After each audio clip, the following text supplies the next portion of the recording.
Hello everyone, Sean McClure here. Today I'm going to go over a narrative of how I built my 1537 Reliant. I built this a while ago. So anyway, thanks for coming along. These build sequences are in no particular order. I am just throwing these things together. I'm not sure exactly where I started, but I think it was with the pylons. The pylons I used 0805 LED tape because it's pretty thin and I could basically sandwich it in there because there isn't a lot of room in those pylons. I did use the Raytheon effect to illuminate the plastic. So basically you mask everything inside the area, but you don't mask certain parts, and the light will blast through the plastic and you'll see it on the other side. It looks like a spotlight. You can see that I used that aluminum-ish tape that is used for ductwork in houses, mechanical units. And that was kind of a mistake because when I squished the pylon together, it would short circuit the LEDs and that would go out. So I had to rip a lot of that out and just use black paint. That ductwork tape does work, but you have to be really careful and make sure that nothing's going to hit it. And I thought I had the contacts out of the way, but the minute I smashed it together, it shorted out. So anyway, the effect looked pretty good, I thought. The next thing I did was start working on the nacelles. So I cut out the chiller grill part that was attached to the nacelles. It's formed in the nacelle, and I had bought from Dawn's Light and Magic. I bought these nacelle inserts, but they're blue. So what I tried was I learned how to use this Fusion 360 program, CAD program, and I made, by measuring Dawn's nacelle insert, I made my own chiller grills and printed them out in clear. I used blue LED tape and white LED tape, and I was going to use a purple filter to show those lights through there. I changed that for a denser blue tape and the circuit on board LED tape, which is cob tape or whatever. Anyway, that's what I used because they're a lot brighter than what I had originally started with. I used the purple filter, and yes, that is paper towel on the inside of the chiller grill. That actually really works really well for diffusing. I know a lot of people don't like using paper towel. They think it's going to degrade, but I don't think it will. I mean, maybe it will in 50 years, but who knows. Anyway, that's how I did the chiller grill parts. For the end part where the registry shows up at the tail, I use that circuit on board LED tape again, and I made basically used a couple pieces and I wrapped it. You can bend that stuff all over the place, and that really worked well. It's really powerful LED tape. So that's what I used for that, and that came out great. I did drill the holes for the thrusters at the back, and that was a little tough. I used a yellow LED and I used fiber optic to get through that, and so that's how that all happens.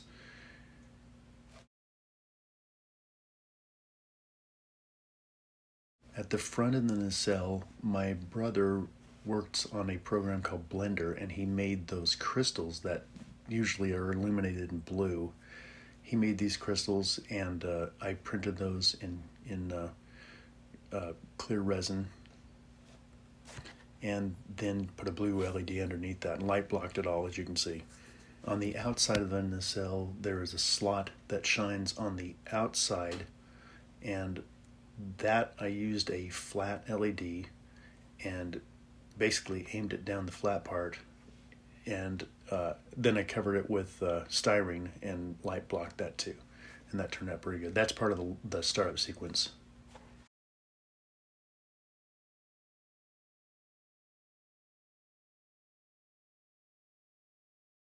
In working with those fiber optics in the front, my brother and I came up with a cap that has holes in the front of it, and this cap will fit over the top of a 3mm LED, and you basically flare the end of fiber optics, put them through those holes. You might have to drill the holes out, and then put the 3mm LED up to those the ends of the fiber optics inside this cap, and then you can coat this whole thing in tulip.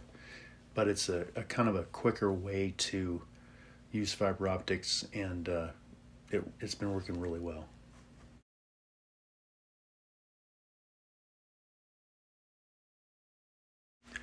After getting the cells all finished up, I attached the pylons to the nacelles and glued those all together.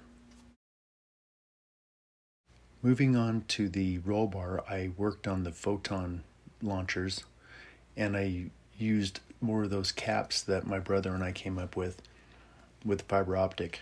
As you can see, I use wire wrap basically to cover up the fiber optic, and that's a great light block. It doesn't cover it all, but it covers a lot of it, so it's pretty quick and easy.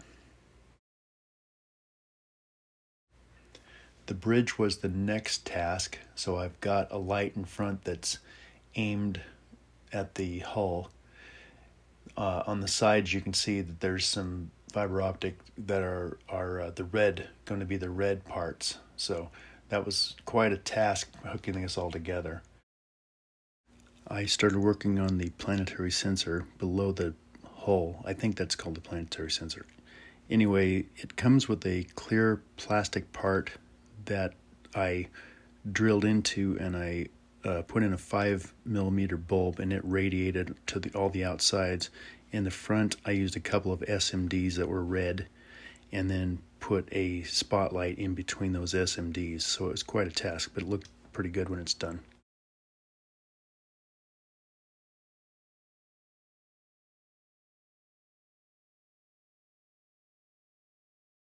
I added parts for the mounting, and I used the parts from a place called grandbrass.com, and they make swivels and all this other stuff. Very nice to use. So I epoxied in the piece of plywood in there, and used some of that grand brass stuff, and that's what I pretty much use for all my models.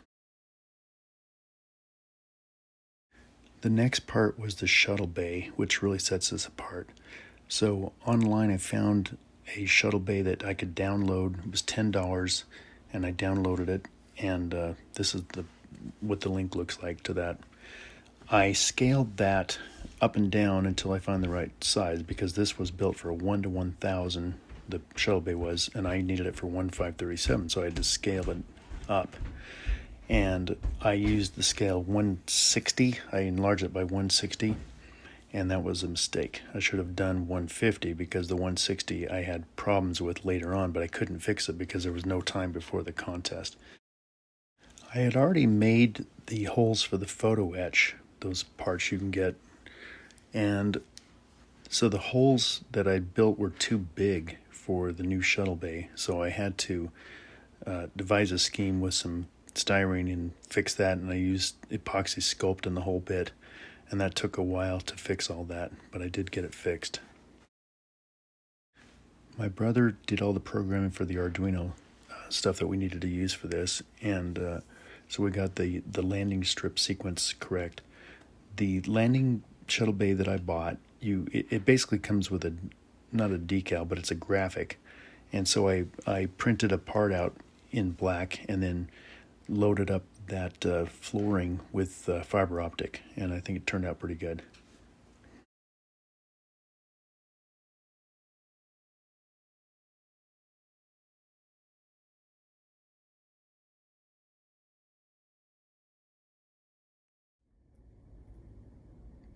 I don't really have any pictures of this, but on the ends of the shuttle bay, there are like slots and stuff that you can see in front of the door, and I used that circuit on board LED tape and kind of wrap that around. But as you can see, everything's getting a little crowded, and so putting this thing together was really painful. So I do recommend scaling this up by 150%, not 160, like I said. After the bridge was in place, I already had that Paragraphics grill replacement, but of course I messed that up because I hit it with a X-Acto knife, so I bent that.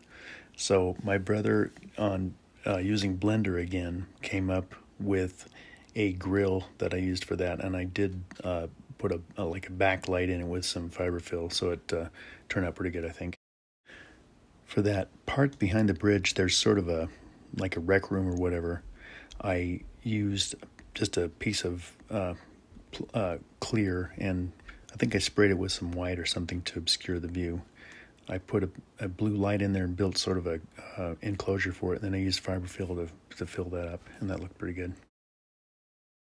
I built another enclosure to surround the impulse engines, and again I used paper towel to diffuse the light for those. This time around, I decided I was going to attach the nacelles to the lower half of the hull.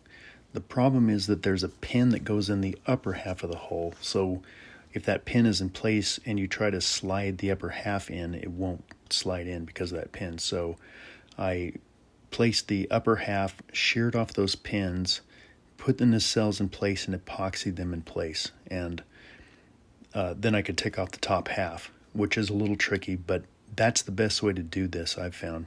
That way you can get to all the wiring and all that stuff. It's not locking you in. On the roll bar, I had made a mistake of running wires out both sides, which is a bad idea. I should have just done one side, and it was already sealed up and too late. Anyway, that would have helped because unfortunately, if you have them on both sides, it's hard to string that thing in. I started working on those phaser cannons. I used the same LED holder that we had come up with and printed those out, ran the fiber optic, and used 2 red LEDs per side. And at that point, I attached the roll bar. I began working on the base. I used a thing called a thrust ball bearing that everything was going to basically glide around on. I had to install some stops to keep its motion, going all the way around because I didn't want to twist these wires up in the mounting shaft. So I just used a piece of old metal that I'd found, cut it to size, and then put the stops in the base, and then enclosed that.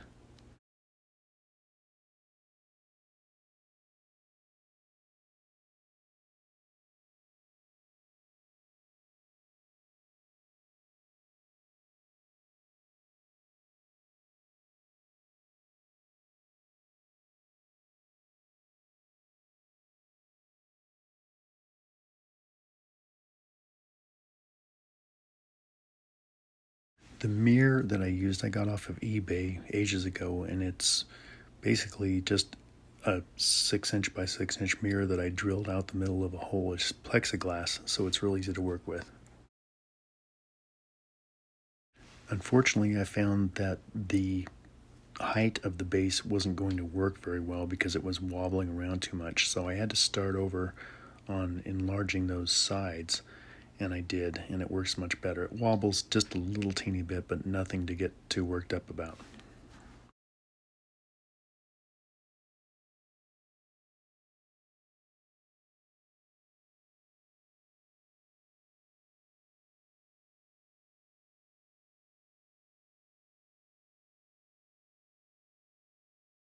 My brother had done all the Arduino programming of the boards, and I had tried one board as a one board does it all sort of thing, but it burned out. And luckily, I had it on the desk with all the lights and stuff hooked to it and everything else before I put it in place. And the first time it worked, and I was going to show my wife the next time and turned it on, and it totally fried. So I didn't panic, and we just figured out we were going to use like 3 different boards. So that's what we did.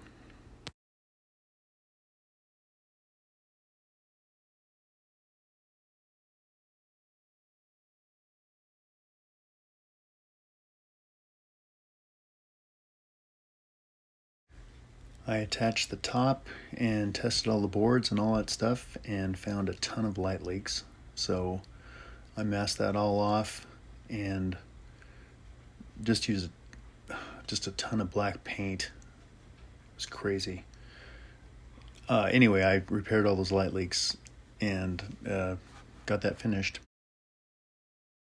The last step was basically making all the labels for the base and putting in the little shuttlecraft, and then of course putting on the decals and all that stuff.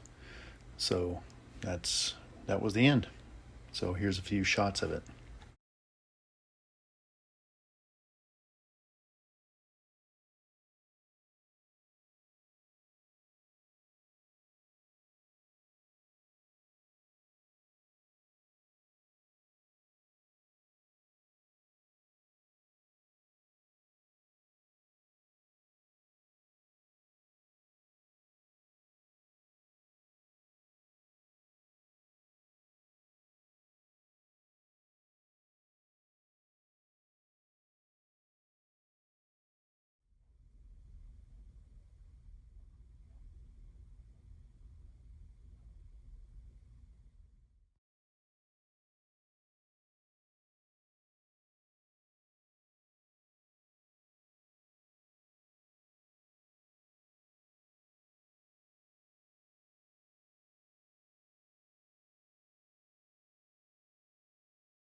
Thank you very much once again for watching this.